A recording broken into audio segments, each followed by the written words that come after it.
38వ చిత్రం. ఇది 7th జనవరి 1928 రోజున బాబా సమాధి కుహరం దగ్గర మెహరాశ్రమ్ పిల్లలకు బాబా చెప్పినటువంటి ప్రవచనం, లెక్చరు. అది మనం పోయిన వారం చదువుకున్నాము. భూమికలకు చెందిన ఆకాశాలు అనే విషయాన్ని బాబా ప్రేమాశ్రమం పిల్లలకి చాలా వివరంగా చెప్పుతూ, దానికి ఉపమానంగా, దానికి ప్రతీకగా బాబా మానవ శరీరములోని భాగాలను సూచించటం జరిగింది. ఇక్కడ బాబా హెచ్చరిక కూడా చేశారు. ఏమి హెచ్చరిక చేశారంటే, remember all of this that I have been explaining serves only as an introduction to the main analogy. నేను ఇదంతా కూడా మీకు దాని యొక్క అర్థం కావాలి అనే ఉద్దేశంతో చెప్పుతున్నాను అనే విషయం చెప్పి, అదే ఇప్పుడు నేను మానవ శరీరం యొక్క భాగాలను ఏది ఏ భూమిక యొక్క ఆకాశానికి ప్రతీకగా ఉంటుందో అది చెప్పాను. అదే ఆ భూమిక అనే అటువంటి తప్పుడు అభిప్రాయంలో, అవగాహనలో మాత్రం ఉండకండి అని బాబా హెచ్చరిక కూడా చేశారు. అలా చేస్తూ బాబా చెప్పినవన్నీ ఒక్కసారి మళ్ళీ, పోయినసారి అయినా కూడా మళ్ళీ ఒకసారి వాటిని పునశ్చరణ చేసుకొని ముందుకు వెళ్ళిపోదాం. ఇక్కడ సుబ్రహ్మణ్యం గారు పెట్టారు పోయినసారి మనం చెప్పుకున్నటువంటి భూమికల యొక్క ఆకాశాలు. ఇది శరీర ఏ భాగానికి అది ప్రతీకగా ఉంటుంది అనేది. ఎందుకు అంటే, మొదటవ భూమిక ప్రారంభం కదా, 7వ భూమిక చివరి. అందుకే మానవ శరీరంలో ప్రారంభం ఎక్కడి నుంచి అవుతుంది? పాదం నుంచి. ఇంకా చివరి పాయింట్ ఏముంటుంది? మస్తకము, తల కదా. అందుకని బాబా అదే విధంగా లెఫ్ట్ గా ఉన్నటువంటి ఆ రెడ్ శరీరంలోనేమో భూమికలను సూచించారు.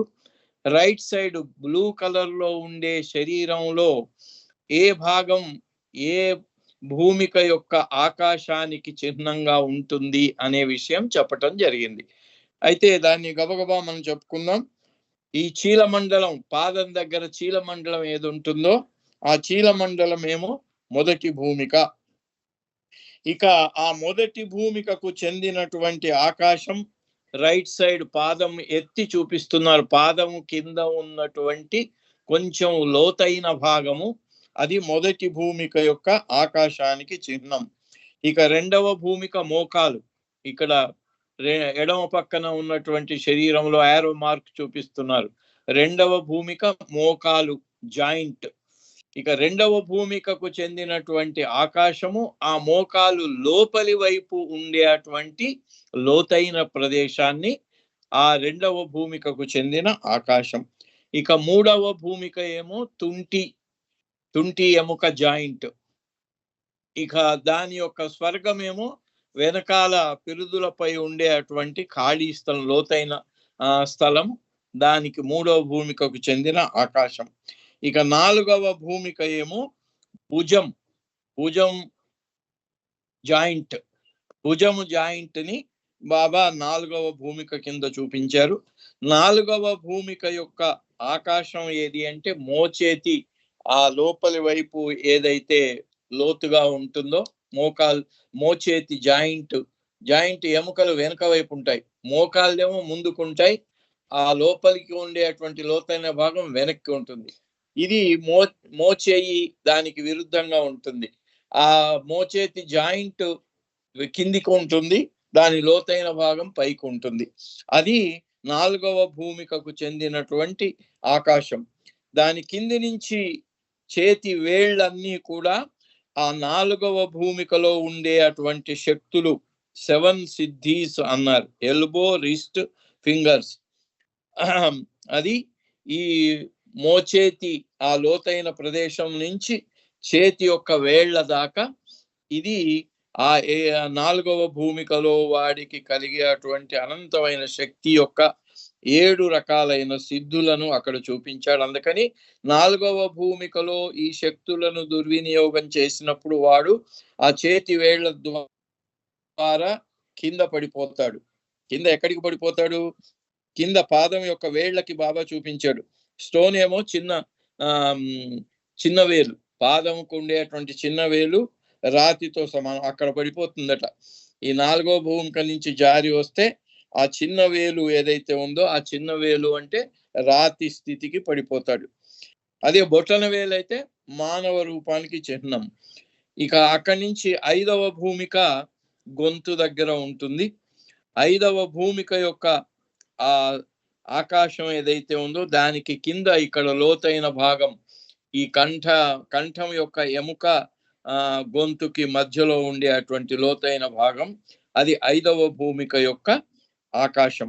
6వ భూమిక ఏమో భూమధ్యంలో బురుకిటి, ఈ కనుబొమల మధ్యలో బొట్టు పెట్టుకునే స్థానము 6వ భూమిక యొక్క స్థానము. ఇక 6వ భూమిక యొక్క స్వర్గము 6th స్కై, ఫోర్ హెడ్, ఈ నుదురు భాగం అంతా కూడా 6వ భూమికకు చెందినటువంటి ఆకాశం. ఇక 7వ భూమిక తలపై భాగము, అదే దాన్నే మనం క్రౌన్ అంటే కిరీటం పెట్టుకునే అటువంటి స్థానం గనుక అది క్రౌన్ 7వ భూమిక యొక్క. ఇక దానికి ఆకాశం అనేది ఏమి ఉండదు. 7వ భూమిక యొక్క స్థానము తల, ఆ కపాలం. అందుకే చనిపోయిన వాడి శరీరం దాన్ని కాలినప్పుడు కపాల మోక్షం అయ్యేదాకా చూడాలి అంటారు. ఎందుకు అంటే కపాలం అనేది 7వ భూమిక. 7వ భూమిక అంటే ఏంటి? అహం బ్రహ్మాస్మి, నేనే భగవంతుణ్ణి అనే అటువంటి అనుభవాన్ని పొందే స్థానం గనక అక్కడ ఇంకా దానికి ఆకాశాలు అవి ఏమీ లేవు. అది అసలైనటువంటి అనుభూతి గనక. ఇట్లా మానవ శరీరంలోని భాగాలను 7 భూమికలకు, 7 భూమికల యొక్క ఆకాశాలకు ప్రతీకగా ఏవి ఉంటాయో అవి బాబా ఆ పిల్లలకు ప్రవచనం ద్వారా చెప్పటం జరిగింది. ఇక పోయినసారి మనం అది చదువుకున్న అక్కడి నుంచి కంటిన్యూ చేద్దాం. Remember, all these points of the body are exactly as I have indicated here. ఇవన్నీ కూడా ఆ భూమికల యొక్క ఆకాశాలకి చెందినటువంటి స్థానాలు. నేను ఇది కేవలం మీకు సూచనగా మాత్రమే చేశాను. అవే భూమికలు అని మాత్రం మీరు పొరపాటు పడకూడదు, ఎందుకంటే అవి స్థూల శరీరంలో భాగాలు కాదు. All of this has been given in the way of introduction. ఇదంతా కూడా మీకు ఇంట్రడక్షన్, ఒక్కొక్క భూమిక ఎలా పైకి వెళుతుంది అని, మానవ దేహంలో ఈ పాదము దగ్గర నుంచి శిరస్సు దాకా ఎలా పైకి ఊర్ధ్వ దిశగా వెళ్ళిపోతాయో వాటిని బాబా ఇలా చెప్పటం జరిగింది అని చెప్తూ, now we come to the analogy itself. ఇక్కడ దీని మానవ శరీరంతో పోల్చి నేను చెప్పాను, ఇప్పుడు అసలైనటువంటి దానికి వెళ్దాము. అనాలజీ అంటే దీనికి ఉపమానము ఏ రకంగా చెప్పాలి అనేది బాబా చార్ట్ ఫిగర్ 38లో ఆ 38 ఫిగర్ కు వెళ్దాము అని బాబా చెప్తున్నారు. ఇప్పుడు సుబ్రహ్మణ్యం గారు ఆ 38 ఫిగర్ ని స్క్రీన్ మీద పెట్టారు. పిక్చర్ ఏ ప్యాలెస్. ఈ 38 ఫిగర్ ఏమిటి? బాబా ఒక పెద్ద అంతఃపురాన్ని, ఒక రాచ భవనాన్ని, ఇప్పటిదాకా మానవ శరీరంలో భాగాలకి పోల్చి 7 భూమికలు, 7 భూమికలకు చెందినటువంటి ఆకాశాలను బాబా వర్ణించి పిల్లల కోసం చెప్పారు. ఇప్పుడు దాన్ని ఒక కొంచెము నిగూఢమైనటువంటిది, రహస్యపూర్వకంగా ఉండేది, ఒక అంటే పొడుపు అంటారు, పొడుపు చెప్పి ఇది విప్పరా అంటారు. అయితే ఆ పొడుపు కథలను విప్పటం చాలా కష్టం. ఇక్కడ బాబా ఇందాక చెప్పినటువంటి 7 భూమికలు, వాటికి చెందినటువంటి ఆకాశాలు, ఆ 7వ భూమిక అనే దాన్ని అది ఒక ప్యాలెస్ కింద పోల్చి వీటన్నిటిని ఈ 38వ చిత్రపటంలో బాబా ఎక్స్ప్లెయిన్ చేసి చెప్తున్నారు. It has 7 walls. దీనికి 7 వాల్స్ అంటే 7 ప్రాకారాలు ఉంటాయి. వాల్స్ అంటే గోడలు, గోడలు అంటే గోడ ఏంటి? ప్రాకారం అంటే 7 గోడల ప్రాకారాలు ఉంటాయి. దేనికి? ప్యాలెస్. ఆ ప్యాలెస్ కు it has a single door. ఈ ప్యాలెస్ ను రైట్ సైడ్ ఆ డోమ్ లాగా పెట్టారు బాబా ఈ ఫిగర్ లో. అది ప్యాలెస్. ఆ ప్యాలెస్ కి బాబా అంటున్నారు సింగిల్ డోర్. ఆ ఎదురుగా ఒకటే ద్వారం ఉంటుంది. మెట్లు కనబడుతున్నాయి చూడండి. ఆ మెట్లు ఎక్కిపోతే అక్కడ ఒకటే ద్వారం ఉంటుందట దానికి. ఆ ద్వారం గుండా లోపలికి వెళ్ళాలి. అయితే it has single door but no windows. దానికి ఏ రకమైన కిటికీలు ఉండవు. It stands on 3 pillars. కింద చూడండి 3 పిల్లర్స్ ఉన్నాయి దానికి. ఇక్కడ లెఫ్ట్ కు రైట్ కు ఒకటి, వెనక వైపు ఒకటి, 3 కాళ్ళు ఉన్నాయి. 4 లేవు, 3 కాళ్ళు. It has 7 walls. అయితే stands on 3 pillars and 7 walls. 3 స్తంభాల మీద అది నిలబడి ఉంటుంది. ఆ 3 స్తంభాల మీద నిలబడిన ప్యాలెస్ కు 7 గోడలు ఉంటాయి. ఆ 7 గోడలు కూడా బాబా వర్ణిస్తున్నాడు ఇక్కడ. 1 ఆఫ్ ఐరన్. ఆ 7 గోడల్లో ఒక గోడ ఇనుముతో చేయబడిన గోడ. Another of zinc. ఇక రెండవ గోడ జింకుతో చేయబడి ఉంటుంది. ఏ థర్డ్ ఆఫ్ సిల్వర్. మూడవ గోడ అది వెండితో చేయబడి ఉంటుంది. ఏ ఫోర్త్ ఆఫ్ గోల్డ్. నాలుగవ గోడ బంగారంతో చేయబడి ఉంటుంది. ఏ ఫిఫ్త్ ఆఫ్ స్టోన్. చూడండి, బంగారం తర్వాత స్టోన్ వస్తుంది. ఏ ఫిఫ్త్ ఆఫ్ స్టోన్. ఐదవది రాతితో చేయబడి ఉంటుంది. ఏ సిక్స్త్ ఆఫ్ వుడ్. ఏడవది ఇది కర్రతో చేయబడి ఉంటుంది. And seventh of Phelps. ఏడవది ముత్యాలతో చేయబడి ఉంటుంది. In front of the palace extends a compound. ఇది ప్యాలెస్ రైట్ సైడ్ ఏమో దాని యొక్క రూపం చూపించి అది ఎక్కడ ఉంటుంది అంటే ఈ తెల్లగా సెమీ సర్కిల్ షేప్ లో ఉండే ప్రాకారంలో చూపిస్తున్నారు. దానిపైన ఇది ఈ ప్యాలెస్ అక్కడ పైన ఉంటుంది. ఈ 7 గోడలు 3 కాళ్ళు ఒకే ద్వారంతోని ఉండే అటువంటి ఆ ప్యాలెస్ ఇక్కడ పైన రౌండ్ గా చూపిస్తున్నారు. దాని కింద 3 వృత్తాకారంలో 3 కోనేరులు ఉంటాయని చెప్తున్నారు బాబా. అది తర్వాత వస్తుంది. And a seventh of pells. In front of the palace extends a compound. ఆ ప్యాలెస్ ముందు కాంపౌండ్ ఇట్లా వృత్తాకారంగా సెమీ సర్కిల్, అంటే సెమీ సర్కిల్ కాదు, ఇది షడ్భుజి ఆకారంగా ఉంటుంది. ఇది ఆ కాంపౌండ్. ఆ కాంపౌండ్ లో విత్ 3 పాండ్స్. అక్కడ 3 కనబడుతున్నాయి మనకు. ఒకటి బ్లూ, ఒకటి వైట్, ఒకటి రెడ్. 3 కలర్ల వృత్తాల్లాగా కనబడుతున్నాయి. వాటిని రంగులతో నింపారు. ఆ 3 కూడా కోనేరులట. 3 పాండ్స్. ఆ 3 కోనేరులు ఉన్నాయి. ఈ 3 కోనేరులు ఏముంటాయి వాటిలలో? 1 ఫిల్డ్ విత్ వాటర్. ఆ బ్లూ కలర్ ఉండే అటువంటి కోనేరు అది నీళ్లతో నిండిన కోనేరు. దాని కింద తెల్లగా ఉందే అది 1 విత్ మిల్క్. ఇది మనకు సప్త సముద్రాలను వర్ణించి పాల సముద్రం కూడా ఉంది. పాల సముద్రం పైన శేషశాయి మీద విష్ణువు పడుకొని ఉంటాడు అని మన పురాణాలు. ఇక్కడ ఆ మిల్క్ ఏమిటి? Milk pond. ఇక్కడ 3 కోనేరులు అని చెప్తున్నారు బాబా. రెండవది మిల్క్ అంటే పాలు. And 1 with rose water. ఇక మూడవది ఆ ఎర్ర రంగు ఉన్నటువంటిది అది గులాబీ రంగు నీళ్లతో ఉన్నటువంటి కోనేరు. ఈ 3 కోనేరులు ఆ ప్యాలెస్ కింద ఉన్నాయి. వీటి చుట్టూ ఆ ప్రాకారం ఉంది, 7 గోడల ప్రాకారం. మూవింగ్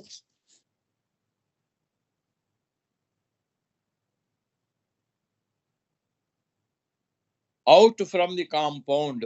ఇప్పుడు ఆ వైట్ గా ఉండి 3 కోనేరుల తర్వాత ఆ ప్రాకారంలోంచి, ఆ ప్యాలెస్ ఉన్నటువంటి ఆ ప్రాకారంలోంచి కిందికి వెళ్ళటానికి ఒక లేన్ ఉంది అంటున్నారు. Out from the compound there runs a lane. చిన్నగా దారి, రోడ్డు ద్వారా చూపించారు ఆ వైట్ దాని నుంచి కింది దాకా. అయితే ఆ లేను 7 టైగర్స్ గాడ్ దిస్ లేన్. అక్కడ ఆ లేన్ లో చిన్న చిన్న వీటిలాగా చూపించారు. అవన్నీ 7 పుల్లు, లెఫ్ట్ సైడ్ వాటి పులుల రూపాలు చూపించారు. అవి ఈ లేన్ లో ఉంటాయి.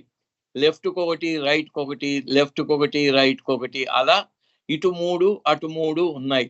ఆ ఈ లేన్ కి కాపలాగా ఈ 7 టైగర్స్, 7 పులులు, దాన్ని గాడ్ దిస్ లేన్, దీనికి కాపలాగా ఉంటాయట 7 పులులు.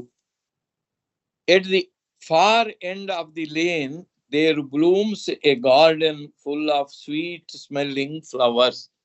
దాని కింద ఈ చిన్న చిన్న ఇవి చేసి ఉన్నాయి చూడండి. రౌండ్ గా ఉంది, అది గార్డెన్. దానికి పైన ఆరో మార్క్ పెట్టి పైన చూపిస్తున్నారు గార్డెన్.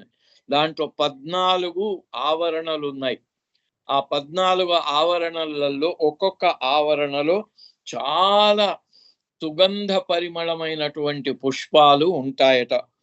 ఆ ఉన్న సుగంధ పరిమళమైన పుష్పాలు ఉండే ప్రతి దానికి ఒక కైవారం ఉంటుంది అన్నారు. అలా 7 14 ఉన్నాయి. ఆ లోపల అన్ని చతురస్రాకారంలో గీసి పెట్టారు. అవి 14 ఉన్నాయి. ప్రతి ఒక్క దాంట్లో ఈ స్వీట్ స్మెల్లింగ్ ఫ్లవర్స్, ఈ గార్డెన్ లో ఒక్కొక్క ఆ కైవారంలో చాలా సుగంధ పరిమళయుక్తమైనటువంటి పువ్వులతో నిండి ఉంటాయట. దాన్ని ఒక కొంచెం చూపించడానికి రైట్ సైడ్ లో గులాబీ పూలు చూపించారు. Surrounding each bunch of flowers is a mandap. ఈ పూల వీటన్నిటిని వాటికి ఒక కాంపౌండ్ లాగా ఉండేది మండపం. ఆ మధ్యలో చతురస్రాకారంగా ఉండేవి 14 మండపాలు. ఆ 14 with in each bunch of flowers is a snake. ఇక్కడ రైట్ సైడ్ చూడొచ్చు. ఆ పువ్వుల మధ్యలో ఒక పాము పడగ కనబడుతోంది.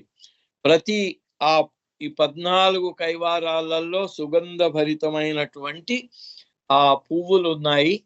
ఆ పువ్వుల మధ్యన ప్రతి చోట, ప్రతి పువ్వుల మధ్యలో ఒక పాము ఉంటుంది. Flowers is a snake.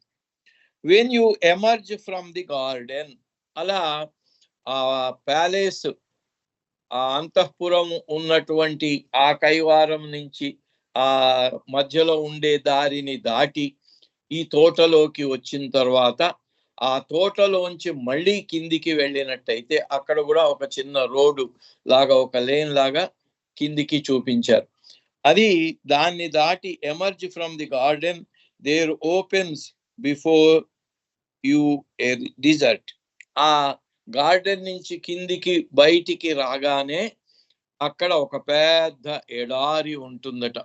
అది ఇసుకలాగా చూపించారు, డిజర్ట్ అని అక్కడ రాసి ఉన్నది చూడవచ్చు.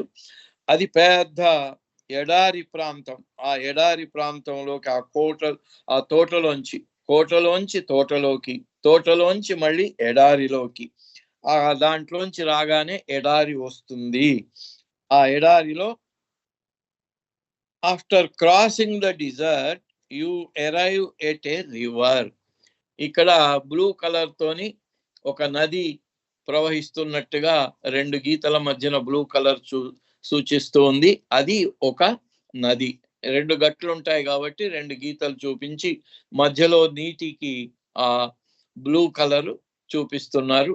ఆ ఎడారి తర్వాత ఒక నది వస్తుంది. Desert you arrive at a river. On the far side of the river arises a great city. ఆ నది గాని దాటి అవతలి తీరాన్ని దాటి వెళ్తే ఇక్కడ సెమీ సర్కిల్లో రకరకాలైనటువంటి భవనాలు అవి ఉండేది. ఏరియల్ వ్యూ ఎలా ఉంటుందో, విమానం నుంచి పైనుంచి చూస్తే ఒక సిటీ ఎలా కనబడుతుందో, అక్కడ అర్ధ వృత్తాకారములో ఉండే ఒక నగరాన్ని అక్కడ చూపించటం జరిగింది. Desert you arrive at a river. On the far side of the river arises a great city. And with this our analogy is finished. బాబా అన్నాడు, అక్కడి నుంచి మీరు ఆ నది దాటి వెళ్ళిపోయినట్టయితే ఒక పెద్ద నగరానికి వెళ్ళిపోతారు అని చెప్తూ, దీంతో మన ఈ ఉపమానము అయిపోయింది అన్నాడు బాబా. With this introduction and extended analogy, the whole of Vedanta is intellectually opened up for the one who is made to understand it. ఇక్కడ బాబా దాన్ని ఆ పొడుపును అంటే దాన్ని విప్పకుండా ఈ బుద్ధిమంతులకే వదిలేశారు బాబా. బాబా ఏమంటున్నాడు? విత్ దిస్ ఇంట్రడక్షన్, నేను చెప్పినటువంటి ఈ పెద్ద అంతఃపురం తర్వాత పెద్ద ఉద్యానవనం తర్వాత ఎడారి తర్వాత నది తర్వాత పెద్ద నగరం. ఇవన్నీ కూడా ఈ ఉపమానం ఏదైతే ఉందో ఎనాలజీ, ది హోల్ ఆఫ్ వేదాంత, దీంట్లో యావత్ తత్వం అంతా వేదాంతం అంతా ఇమిడి ఉంది. Whole of Vedanta is intellectually opened up. ఇది ఈ బుద్ధికి, ఎవరెవరి బుద్ధిని ఇక్కడ ఇలాంటి ఈ పొడుపు కథకి మీరందరూ మీ బుద్ధిని పెట్టి ఏది దీనివల్ల బాబా ఏం చెప్పదలుచుకున్నాడు అనేది intellectually opened up for the one who is made to understand it. ఎవరికైతే ఇది అర్థం అవుతుందో వాడి బుద్ధి ద్వారా ఇది వాడికి ఓపెన్ అవుతుందట బాబా చెప్పినటువంటి పొడుపు. This analogy has never been given before. ఈ రకమైనటువంటి ఈ సారూప్యాన్ని, ఈ రకమైనటువంటి ఉపమానాన్ని ఇంతకు ముందెప్పుడు చెప్పబడలేదు అంటున్నారు బాబా. Adding one last detail to the analogy, in that palace which I have referred to is seated a king. అయితే బాబా చెప్తున్నాడు ఆఖరిగా, ఇక నేను చెప్పేది ఏమిటంటే అక్కడ అన్నిటి పైన రైట్ సైడ్ లో చూపించినటువంటి అంతఃపురం ఏదైతే ఉందో, రాజసౌధం, రాజప్రాసాదం ఏదైతే ఉందో, దాంట్లో ఏముంటుంది? మహారాజు కూర్చొని ఉంటాడు. రెఫర్ టు ఈ సీటెడ్ ఏ కింగ్, దాంట్లో ఈ కూర్చొని ఉంటాడు. ఇది ఒక రకంగా బాబా చెప్పింది. ఇంకొక రకంగా పురాణాల్లో చెప్పింది ఏంది? పాల సముద్రం పైన శేషశాయి మీద విష్ణుమూర్తి పడుకొని ఉంటాడు అనేది పురాణాల్లో. అలాంటిదే ఒక సామీప్యము, ఒక సారూప్యము, ఒక ఉపమానం బాబా ఈ వేదాంతానికి. ఇంతవరకు బాబా చెప్పింది భూమికలకు చెందినటువంటి ఆకాశాలు, అవి మానవ రూపానికి ఏ మానవ రూపం యొక్క ఏ అవయవానికి అవి ప్రతీకలుగా ఉంటాయి. కానీ మానవ శరీరంలోని ఆ పార్టే ఆ భూమికకు చెందిన ఆకాశం అని మాత్రం పొరపడవద్దు అనేటువంటి హెచ్చరిక కూడా బాబా చేసి అలా which I have referred to is seated a king. ఆ ప్యాలెస్ లో ఎవరుంటారు? కింగ్ ఉంటాడు. These things that I have told you have never before been revealed by any among the saints. ఇంతకు ముందు ఉన్నటువంటి సత్పురుషులు గాని సద్గురువులు గాని ఎవరు కూడా నేను ఇప్పుడు చెప్పినటువంటి ఈ అంతఃపురం, రాజ సౌధము అనే అటువంటి ఈ ఉపమానాన్ని ఇంతకు ముందు ఎప్పుడు కూడా చెప్పబడి ఉండలేదు. Now they are being revealed to you since the time is fast approaching. ఇప్పుడు నేను మీకు ఎందుకు చెప్తున్నాను ఈ ఉపమానాన్ని అంటే, ఇక సమయం చాలా సన్నిహితంగా వచ్చింది, ఇంకా ఎక్కువ సమయం లేదు అని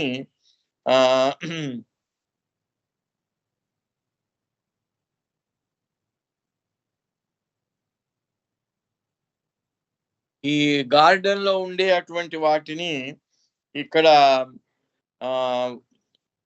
మధ్యలో ఉండేటువంటి 14 కైవారాలు ఉన్నాయి కదా, వాటిని ఇక్కడ a temporary structure such as that used in a wedding ceremony. పెళ్లిళ్ళు చేసుకునే వాళ్ళు పెళ్లిళ్ళ కోసం పెద్ద పెద్ద హాళ్ళు, ఓపెన్ లో అయితే పెద్ద పెద్ద షామియానాలు వేసి పెళ్లిళ్ళు చేసుకుంటారు కదా. ఇక్కడ ఉన్నటువంటి ఆ 14 కూడా అలాంటివి అని అర్థం కావటానికి దానికి వివరణ ఇవ్వటం జరిగింది.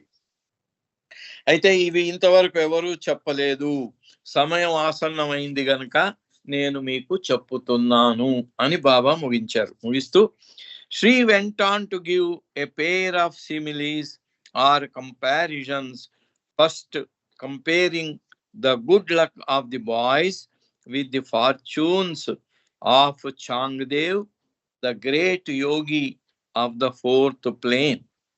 ఇక్కడ బాబా వీళ్ళకు చెప్తూ మీరందరూ కూడా దీనికి 2 ఉదాహరణలు చెప్తూ బాబా అన్నారట, అంతకు ముందు అంటే 13వ సెంచురీలో ఉన్నటువంటి వాళ్ళిద్దరిని, ఒక సద్గురు ఆయన సద్గురు జ్ఞానేశ్వర్, తర్వాత చాంగ్ దేవ్ అనే అటువంటి ఒక యోగి, వీళ్ళ ఇద్దరి ఉపమానాలు చెప్పుతూ బాబా చెప్పాట, comparing the good luck of the boys with the fortune. అంటే అంత గొప్ప యోగి చాంగ్ దేవ్ అనే అటువంటి యోగి, తర్వాత జ్ఞానేశ్వర్ అనే అటువంటి మాస్టరు, వాళ్లతో పోల్చినట్టయితే and was made perfect only after thousands of years. ఆయనకి చాంగ్ దేవ్ అనే అటువంటి యోగికి ఆయనకు గమ్యాన్ని చేర్చి భగవదైక్యాన్ని కలిగించటానికి thousands ఆఫ్ ఇయర్స్ పట్టిందట, 1400 ఏళ్ళు పట్టిందట. 1400 ఏళ్ళు అంటే దానికి ఇక్కడ వివరణ కింద ఇచ్చారు. thousands ఆఫ్ ఇయర్స్ అనే అటువంటి దానికి 1400 ఏళ్ళు పట్టింది అని ఇక్కడ వీళ్ళు టిఫిన్ లెక్చర్ యొక్క దాంట్లో ఉన్న దాని ఉదాహరణ ఇస్తూ చెప్పటం జరిగింది. Baba's tiffin lectures of 7th July 1926 characterised Changdev as a great yogi. Baba tiffin lectures ఉన్నాయి మనకు, అది 1926వ సంవత్సరంలో జూలై 7వ తేదీన బాబా చెప్పిన దాని ప్రకారంగా చాంగ్ దేవ్ అనేటువంటి ఒక యోగి, ఆయన వృత్తాంతం బాబా టిఫిన్ లెక్చర్స్ లో చెప్పటం జరిగింది అని చెప్తూ, who dwelt in the samadhi of the 4th plane for 1400 years until he was pushed on by the grace of the Sadguru Jnaneshwar. Tiffin lecture page 169 కూడా ఇక్కడ ఉదాహరించటం జరిగింది. అయితే 13వ సెంచరీ 13th సెంచరీలో ఉన్నటువంటి ఈ సద్గురువు ఒక యోగి చాంగ్ దేవ్ అనే అటువంటి యోగి, ఆయన 4వ భూమికలో ఉండి ఆ 4వ భూమికలోనే 1400 సంవత్సరాలు ఉన్నారట. అంటే 1400 సంవత్సరాల దాకా ఒకే శరీరంలో ఉన్నాడా అంటే 4వ భూమికలో ఉండేవాడు చనిపోతే మళ్ళీ 4వ భూమికలోనే పుడతాడు అని ఆ టిఫిన్ లెక్చర్స్ లో చెప్పటం జరిగింది. ఒకవేళ 3వ భూమిక దాకా 3వ భూమికలోంచి ఏదైనా కొంచెం అటు ఇటు అయితే 3 నుంచి 2కు పోయి మళ్ళీ 2 నుంచి మళ్ళీ 3కు వచ్చే అవకాశం ఉందట. 3 నుంచి 2, 2 నుంచి 1, అలా 3 నుంచి 2, 1, మళ్ళీ 1 నుంచి మళ్ళీ 3కి, ఇలా కిందికి మీదికి వెళ్ళే అవకాశం ఉంది. కానీ 4వ భూమికలో ఉన్నవాడు శరీరం చాలిస్తే మళ్ళీ పుట్టినప్పుడు 4వ భూమిక యొక్క అనుభూతితోనే పుడతాడు. కాబట్టి 1400 సంవత్సరాల్లో ఆయన ఎన్ని శరీరాలు మార్చినా చాంగ్ దేవ్ అనేటువంటి యోగి ఆయన 1400 సంవత్సరాలు దాంట్లోనే ఉన్నాట. ఇక్కడ చెప్పిన దాన్ని బట్టి చూసినట్టయితే సమాధిలో ఉండిపోయాడు అని, సమాధిలో ఉండిపోయాడు అంటే 1400 సంవత్సరాలు ఒకే శరీరంలో ఉన్నాడు అనే అర్థం కూడా వస్తుంది. ఆఫ్ ది సద్గురు జ్ఞానేశ్వర్ 1400 సంవత్సరాల నుంచి ధ్యానములు అలాగే ఉండటము అనేది చూసినటువంటి సద్గురు జ్ఞానేశ్వర్ ఆయన ఏం చేశాడట, he was pushed on by the grace of the Sadguru. ఎక్కడికి పుష్డ్?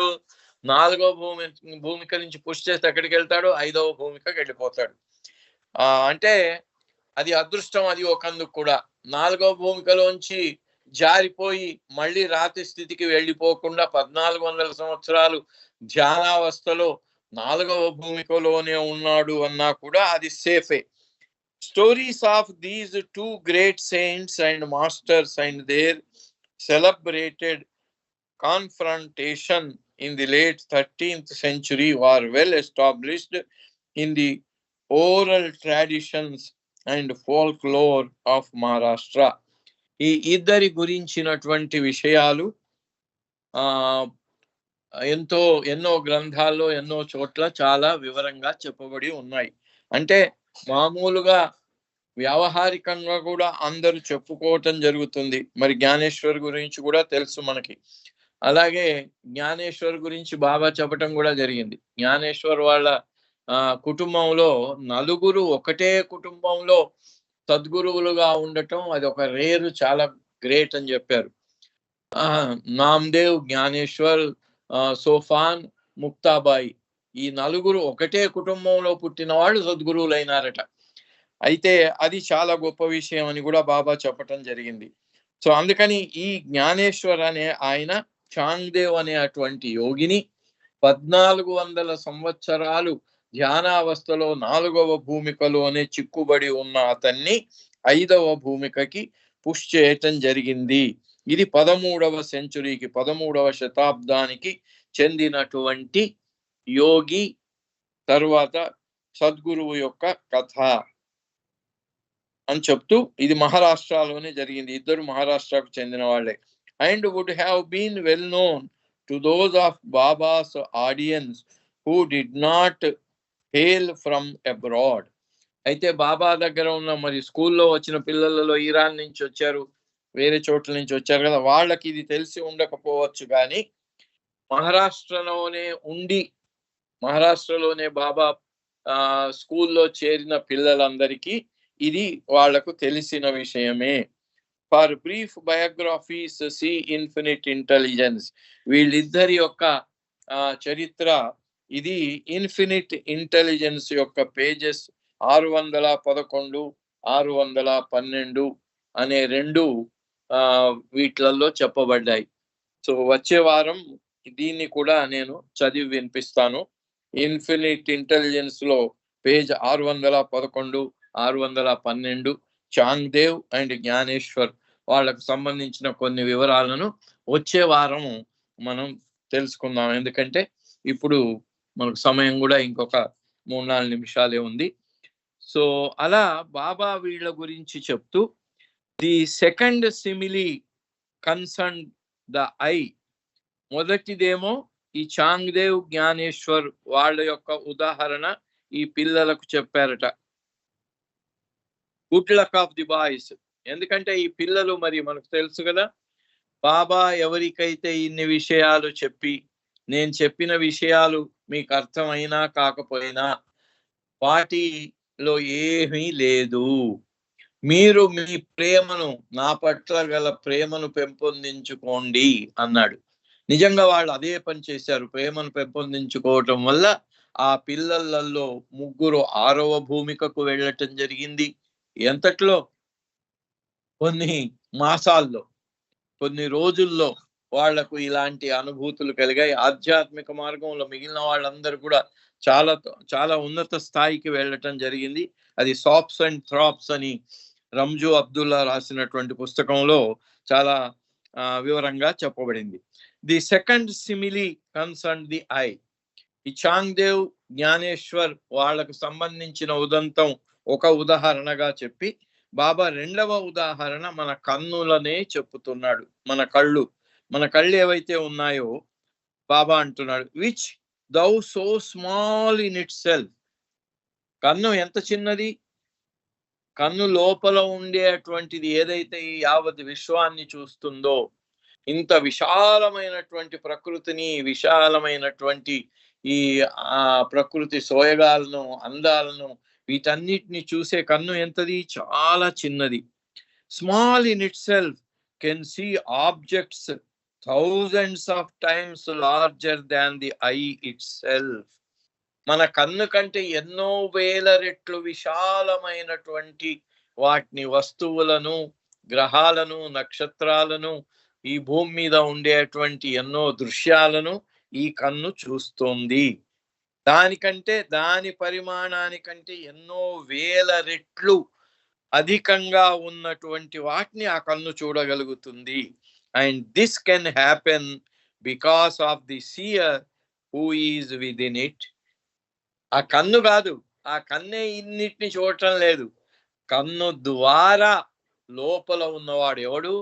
మన లోపల ఎవడున్నాడు? ఆత్మ. మన లోపల ఉండే అటువంటి ఆత్మ ఏదైతే ఉందో అది విశాలమైంది. దానికి ఆది అంతాలు లేవు. ఎందుకంటే ఆత్మ పరమాత్మ రెండూ ఒకటే, ఎప్పుడూ అవిభాజ్యమే. మనం రాతి నుంచి మానవ రూపం దాకా వచ్చిన, మానవ రూపంలో పునర్జన్మ క్రమంలో ఉన్న, తర్వాత ఆంతరిక ప్రయాణం చేసిన, మళ్ళీ 7వ భూమికలోకి వచ్చి ఓహో ఇవన్నీ ఉట్టిదే, ఇవంతా ఊరికే స్వప్నప్రాయంగా జరిగినవే, నేను అప్పుడు ఇప్పుడు ఎప్పుడు ఆ పరమాత్మతో కలిసి ఏకంగా అనంతమై ఉన్నాను అనే అనుభూతి 7వ భూమికలో కలుగుతుంది. ఆ 7వ భూమికలో కలిగే ఇది ఎవరికి?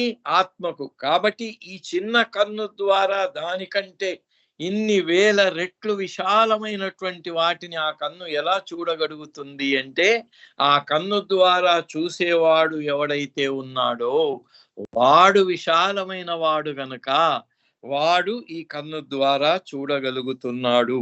And with this the day's lecture was closed.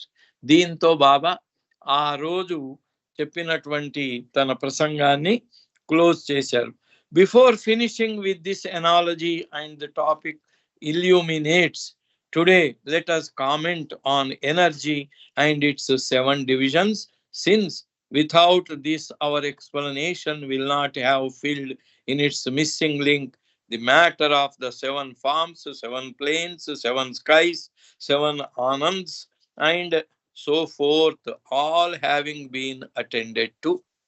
బాబా అన్నాడు, ఇక మనం ఇంతవరకు ఇవన్నీ చెప్పుకున్నాం. ఇప్పుడు అసలైనటువంటి శక్తి, ఆ శక్తికి సంబంధించినటువంటి 7 విభాగాల గురించి చెప్పుకుందాము అని బాబా ఇది ట్యూస్డే 10th January 1928 1928లో 10వ జనవరి రోజున బాబా ఇచ్చిన లెక్చర్లో దీని కొనసాగిస్తూ శక్తికి సంబంధించిన 7 విభాగాల గురించి చెప్పటం జరిగింది.